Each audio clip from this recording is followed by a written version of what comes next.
Belinda and HarperAudio Australia present this unabridged recording of Back on Track, written by Tricia Stringer and read by Rebecca Macauley.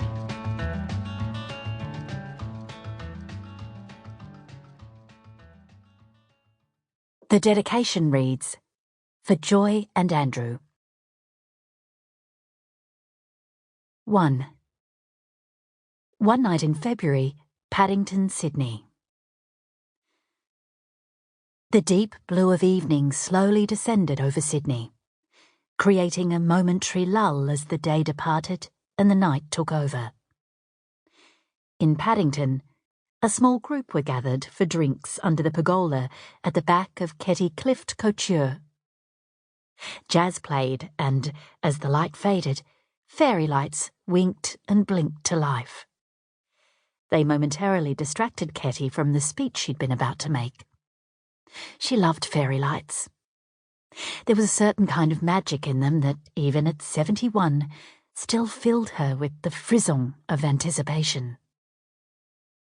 She gazed up at the twinkling strands looped beneath the vines covering her courtyard and followed the trail of one string that wound down the veranda post and stopped beside a pot containing a lush green tomato plant. It was covered in small fruit, round and bright red like the baubles on a Christmas tree, that matched the colour of the silk dress she wore. The gentle clearing of her throat brought her attention back to the women gathered before her. Tien, one of her seamstresses, was looking at her closely. "Are you all right, Miss Clift?" Tien had been 17 when she'd first started working at Ketty Clift couture, now at 48. No matter how many times Ketty insisted she call her by her first name, her employee stuck with the formality. "Of course." Ketty ignored the disbelief in her smile and swept her gaze over the group before her, each with a glass of their preferred drink. Her second-in-command, Judith, stood to one side, stiffly holding a glass of wine, and at the other side of the small group stood Lacey, Ketty Clift Couture's young designer and deft jack-of-all-trades. Funny how their drinks reflected their personalities. Judith could be as crisp as the Pinot Grigio she gripped, while underneath dwelled a kind heart.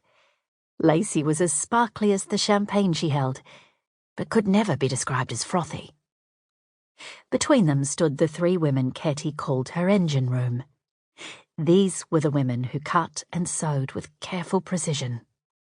Ketty's three long-serving seamstresses smiled back at her.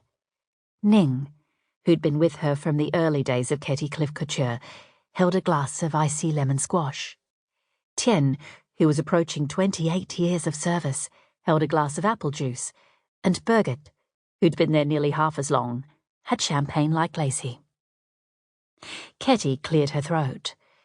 From the moment she'd made her decision, she'd been planning this Friday night get-together, from the drinks and nibbles to the carefully packed brown paper bags, one for each woman, the raffia handles tied with a ribbon of their favourite colour.